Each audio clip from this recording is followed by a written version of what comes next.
흐름을 리포트들을 한번 좀 보도록 할 텐데요. 오늘 준비한 리포트가요. HD 현대 그리고 LS도 제가 좀 준비를 했고요. 그리고 덴티움, 정말 오랜만에 제가 덴티움이라는 종목을 준비를 해봤습니다. 그래서 이렇게 네 종목을 한번 좀 꾸려봤는데 첫 번째 종목인 HD 현대부터 한번 보도록 하겠습니다. 사실 HD 현대는 좀 약간 아쉽긴 합니다. 왜냐면은 HD 현대가 오일뱅크를 보유하고 있는 대표적인 정유사거든요. 근데 이제 오늘 S-오일이 올라오는 거 보면은, 그리고 SK이노베이션이 올라오는 거 보면은 사실 정유사들의 주가가 좀 나쁘기에는 안타까운데, 그 이유는 HD현대라는 회사, 그러니까 지주사격 역할을 하는데 사실 그 사업만 보유하고 있는 게 아니다라는 거죠. 그러다 보니까 아무래도 이제 퓨어한 정유업체들 대비해서는 어제 주가도 그렇고 좀 아쉬운 부분이 있는 것 같습니다.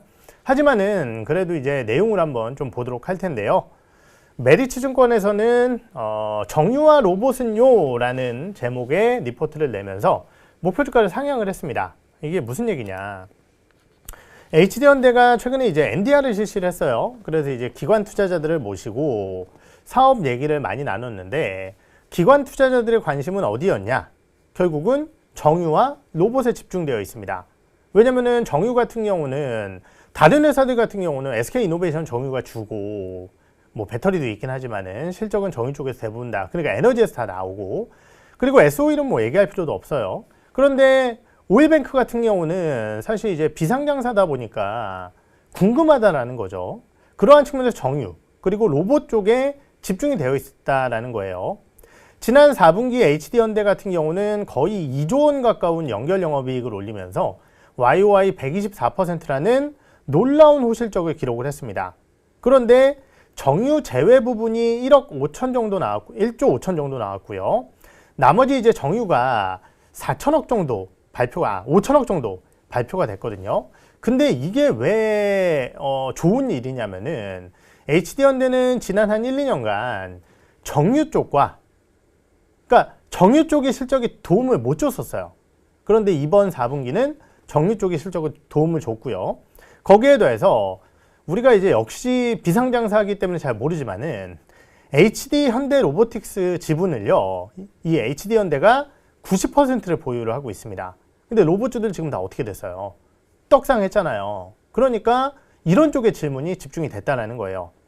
아까 말씀드렸던 동사의 기업 가치에서 정유와 로봇의 평가가 2년간 너무 부진했었는데, 그러다 보니까 로봇 쪽의 장부가는요, 장부 가치는 2,800억 밖에 안 됩니다. 그런데 최근 작년도 10월 달에 프리-IPO를 했는데 1.8조 원 정도로 책정이 됐어요. 그럼 이거 상장을 하거나 재평가만 하더라도 1조 이상의 가치를 가져갈 수 있는 요소가 발생이 된다는 거겠죠. 거기에 더해서 정유 같은 경우는 석화 구준영에 따른 회복세, 그리고 이 회사도 사실은 정유가 있다 보니까 이 순수화학이라고 할 수 있는 케미칼 부분이 있는데요. 그러한 부분 쪽에서 이 적자 부분인 케미칼을 연결해서 제외를 해버렸고요.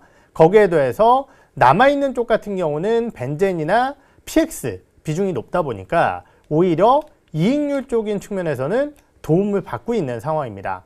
이런 것들을 이제 종합적으로 고려한 가운데 25년도에 지주사 할인율 감소, 그리고 주요 자회사들의 높은 수익성, 거기에 대해서 아까 말씀드렸던 부진했었던 정유와, 그리고 이제 가려져 있던 로봇에 대한 지분 가치가 드디어 수면 위로 올라가고 있는 상황이다라는 점을 고려를 해봤을 때 NAV 할인율을 25%를 적용을 해서 목표 주가를 44만 원으로 현 주가 대비해서는 50% 상향한 상승 여력을 제시를 하고 있고요.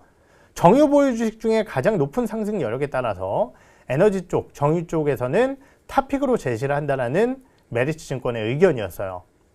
종합적으로 말씀을 드리면은 결국은 이제 오히려 이게 좀 독이 됐을 수도 있습니다. 왜냐면 지금 로봇이나 아니면은 정유 쪽 같은 경우는 이제 좋긴 하지만은 가려져 있기 때문에, 하지만은 분명히 이제 HD현대가 여러 연결자 회사들의 호실적에 부진했었던 사업부가 주목을 받고 있는 것은 사실이거든요. 그렇다고 한다면은 이러한 부분들을 바탕으로 주가에 대한 흐름을 계속 이어나갈 수 있을지 저희가 한번 짚어봐야 될 부분일 것 같아서 HD현대 한번 소개를 해드려 봤습니다. 예, 이렇게 오늘 첫 번째 기업 HD현대 한번 말씀을 드렸고요. 다음 기업은 덴티움 준비를 해 봤는데요. 덴티움 같은 경우는 사실 오늘 같은 경우는 제가 이렇게 리포트 소개를 해드리는 게 의미가 있을까, 그냥 계속 지수 말씀드리는 게 좋지 않을까 이런 생각이 들기도 하는데, 덴티움 한번 주가 보도록 하죠. 주가 많이 빠졌습니다. 오늘도 3% 이상 주가의 하락을 보여주고 있는데, 오늘은 이제 시장이 중요하다라는 측면에서 리포트는 이제 좀 더 빨리빨리 보도록 하고요.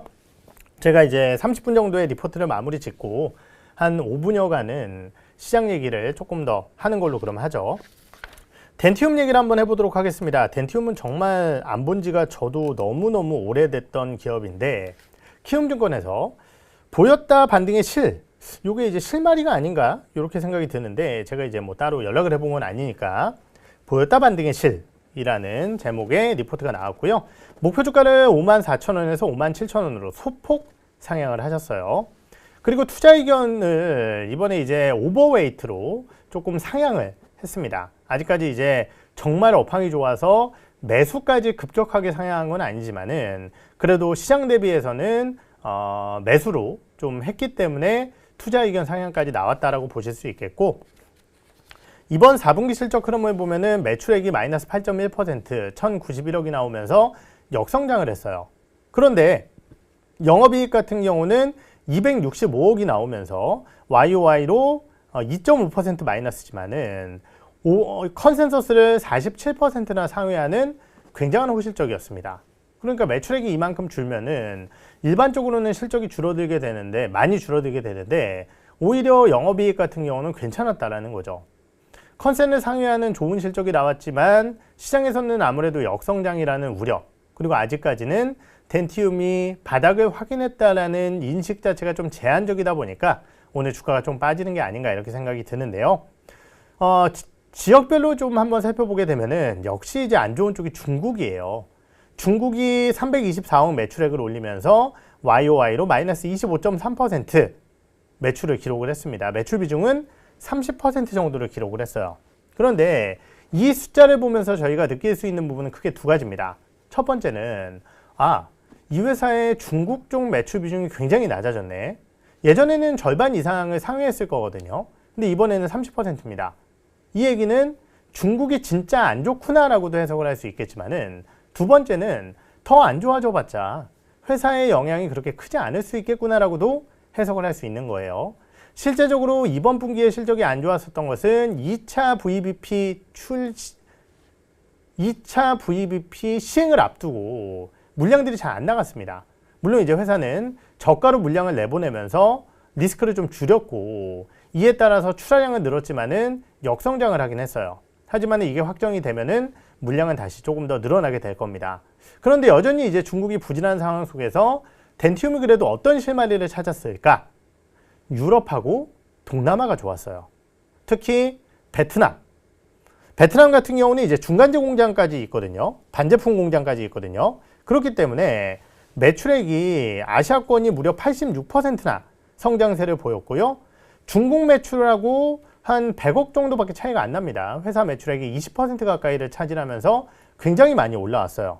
그래서 이런 것들을 고려해 봤을 때 태국이나 베트남 이런 국가들의 성장세가 굉장히 좋다라는 거고, 유럽 같은 경우도 굉장히 중요한 국가인데 비중으로 따져봤을 때는 제일 높은 비중입니다. 지금 33.4%를 차지하고 있으니까요.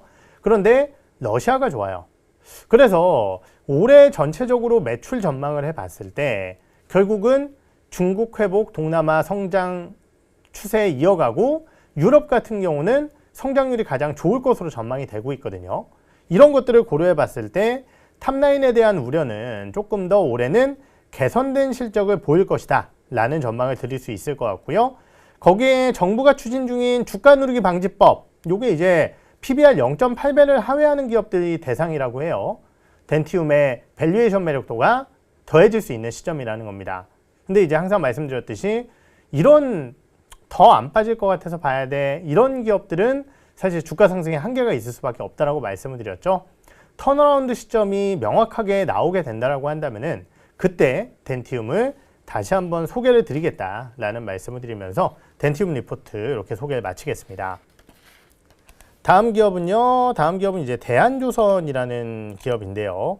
오늘 이제 제가 준비한 리포트 중에서는 그래도 관심을 좀 가졌었던 기업입니다. 근데 이제 주가는 조금 아쉽긴 하네요. 한번 보여주시죠. 덴티움이 지금 0.9% 정도 상승, 죄송합니다. 대한조선이 0.9% 정도 상승세를 보여주고 있는데 오늘 목표 주가를 어마어마하게 높게 잡았어요. 과연 어떠한 이벤트가 있는지 한번 여러분들께 설명을 드려보도록 하겠습니다. 예, 대한조선 같은 경우는 화면을 좀 빼주세요. 대한조선은 여러분들 잘 아시는 뭐냐? 예, 조선사입니다. 근데 어떠한 조선사냐? 우리가 이제 그 SSC라고 얘기를 하거든요. 그러니까 이 회사는 크루드 오일을 운반하는, 그러니까 탱커라고 표현을 하죠. 이런 거를 이제 만들어내는 기업입니다. 근데 목표 주가가 원래 78,000원이었어요. 근데 무려 156,000원으로 2배가량 상향을 했습니다. 왜 그런가를 봤더니요. 유조선대 구축과 재편의 국내 유일무이 수혜주다라는 부분이에요.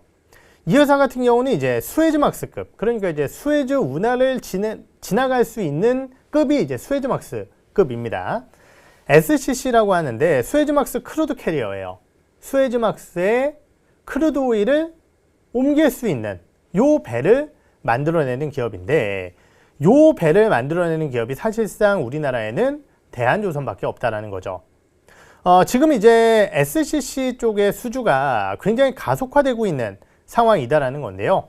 러시아, 베네수엘라, 이란 이런 쪽이 이제 제재를 받게 되면서 그림자 선대를 구축을 하고 있고 이에 따른 수주가 많이 나타나고 있다는 부분입니다. 그래서 이런 것들에 대한 기대감 그리고 운임 상승 이런 것들이 동사의 신조 성과를 더욱더 높여나가고 있다는 부분이죠. 물론 기존 로열티 고객에 한해서는 8,800만 달러 수준의 계약 단가를 기록하고 있지만은 연내 계약 단가는 9천만 달러를 초과할 것으로 전망이 되고 있어요. 우리가 이제 작년 하반기부터 조선사들에게 가장 걱정했었던 부분 중에 하나가 결국은 선가가 더 이상 안 올라가고 있어. 이게 약간 부담이었거든요. 그런데 아까 말씀드렸듯이 새로운 계약과 함께 성과가 올라가는 것이 확인되게 된다라고 한다면은 대한조선의 프리미엄 자체가 크게 확인이 될 거예요. 그래서 유조선의 고운임 트렌드가 계속 지속됨에 따라서 동사의 29년, 30년도의 납기 슬롯의 신조 성과가 지속 상승하게 될 것이고 이러한 부분들이 이어지게 된다라고 한다면은 당연히 실적에 대한 연속성 이런 것들은 이어질 가능성이 높다라는 거죠. 실적에 대한 성장 기대감 거기에 더해서 밸류에이션 상향까지 더해 가면서 기존에 이제 12배 멀티플을 줬는데 이러한 유조선의 수요 증가는 글로벌적으로 계속될 가능성이 높다라고 지금 시장에서 판단을 하고 있고요. 이러한 부분들에 따라 목표 PER을 무려 20배를 주겠다라는 대한조선의 리포트를 쓴 유한타증권의 의견인데요. 원래 이제 대한조선은 목표 주가를 좀 낮게 책정하고 거기에 더해서 투자 의견을 매수로 안 줬었던 이유가 뭐냐면은 이 오버행 이슈였어요. 지금 2대 주주가 주식 지분을 꽤 많이 들고 있습니다. 거의 25% 들고 있거든요. 그런데 결국은 이제 이거 한 방에 팔지는 않을 거고 한 두세 번에 걸쳐서 나눠 팔 텐데 팔 때마다 주가는 흔들릴 수 있습니다. 하지만은 최근에 한번 팔고 나서 3개월 정도 일반적으로 보호 예수를 하거든요.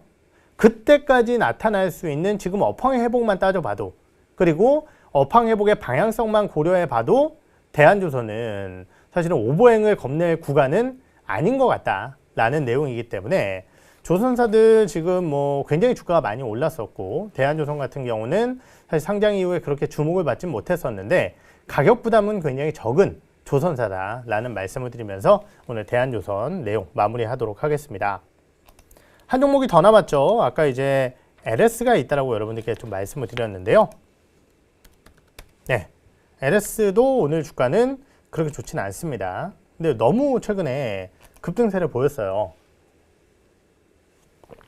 여러분들께 이제 전력기기 관련주들 말씀을 많이 드리면서 LS 일렉트릭이라는 기업도 있지만은 우리가 이제 전선 쪽도 봐야 된다. 그래서 이제 대한전선 같은 기업을 여러분들께 말씀을 드렸었고, 실제적으로 대한전선이 그 다음에 주가가 꽤 좋기는 좋았었습니다. 근데 어제와 오늘 이틀 동안 이제 주가가 상당히 많이 빠졌었던 상황인데요.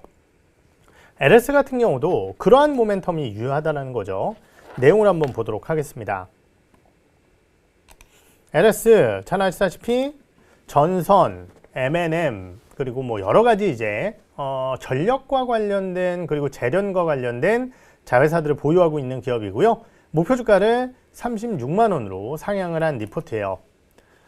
결국은 초고압 케이블이 부족하다라는 부분입니다. 그래서 이 초고압 케이블의 부족은 크게 몇 가지로 나뉠 수 있어요. 첫 번째는 전력망 노후화가 있겠죠. 그런데 한번 전력망 바꾸면 수십 년 쓰는데 좋은 전력만 갖다 놓자, 이런 수요가 있을 거예요. 두 번째는 이제 그리드 확충적인 측면에서 이러한 부분들이 확대가 됩니다.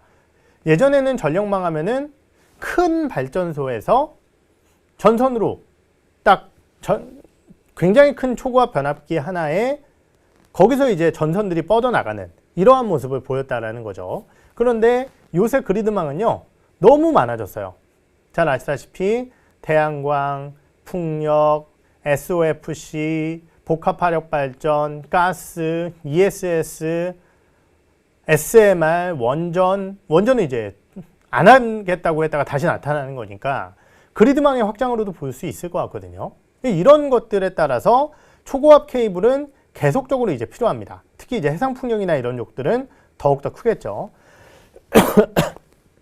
미국이 지금 이러한 펀딩이나 자금 집행을 통해서 초고압 케이블의 확충을 할 것으로 전망되어지는 가운데 유럽 역시 10개년 전력망 계획에서 48개 이상의 해저 HVDC 프로젝트를 2040년까지 계획을 하고 있어요.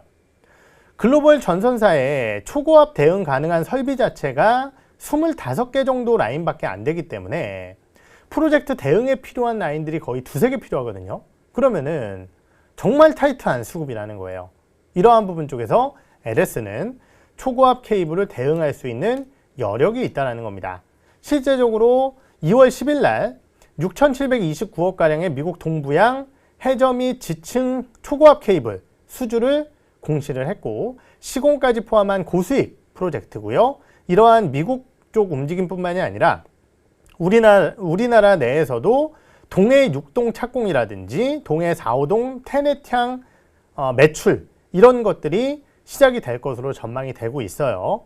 파이프라인 증가에 따른 증설이 지속되고 있는 상황이기 때문에 이러한 부분들에 따른 순자산, 즉 BPS 증가도 예정이 되어 있습니다. 실적도 좋고요.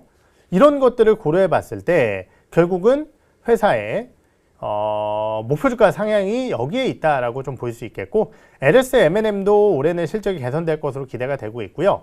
지금 이제 2월 달에 50만 주 자사주 소각을 했어요. 그런데 아직까지 자사주가 11% 정도 남아 있습니다. 그러면은 제3차 상법 개정안을 통해서 자사주 완전 소각 관련된 내용과 함께 추가적인 EPS 개선 가능성도 있다라는 거죠. 그래서 이런 것들을 종합적으로 고려해 봤을 때 뭐 시장의 분위기와 주가 급등에 따른 LS의 주가 하락 어쩔 수 없는 상황이지만은 시장의 정상화가 나오게 된다라고 한다면은 다시 전력기기 쪽에 대한 관심도는 생길 가능성이 있다라는 말씀을 드리겠고, 그러한 측면에서 LS도 물론 이제 HD 현대일렉트릭, 효성중공업 거기에 LS 일렉트릭 가장 중요한 기업이겠지만은 얘는 이제 말 그대로 이제 전력 기기를 하는 회사들이고요. LS 같은 경우는 이제 초고압 케이블이라는 전선 쪽이 있기 때문에 이런 것들을 추가적으로 좀 기대하시는 분들이라고 한다면은 지켜볼 만한 기업이 아닐까 판단이 들어서 소개를 한번 해드려 봤습니다. 예, 이렇게 오늘 4개의 기업에 대한 리포트 한번 소개를 해드렸고, 사실 이러한 기업들의 소개가 또 좋은 주가의 흐름으로 이어져서 우리 시청자분들의 성과에 좀 도움이 됐으면 좋겠는데요. 그러한 흐름도 이어지길 기대하면서 다음 내용 좀 얘기를 해보도록 하죠. 조금 아쉽기도 합니다. 제가 이제 열심히 시장 얘기를 하고 있는 가운데 삼성전자가 플러스까지 전환되기도 했었어요. 주가 흐름 보시면은요. 네, 19만 5,900원까지 올라서기도 했었는데 지금은 다시 마이너스를 좀 기록을 하고 있습니다. 결국은 이제 뭐 눈치 싸움을 펼칠 수밖에 없겠죠. 아무래도 이제 이러한 흐름이 나타나게 되면은 의심할 수 있는 게 뭐냐? 야, 이거 개미꼬시기 아니냐? 결국은 올라가는 척하면서 개인들 매수세를 유발시키는 거 아니냐라는 부분을 생각할 수 있는데 보시면은 외국인들이 매수세를 보였었다가 매도로 다시 전환이 되고 있고 반대로 개인들의 매도세는 커졌었다가 매수세로 전환이 되고 있습니다. 이런 수급은 별로 안 좋아요.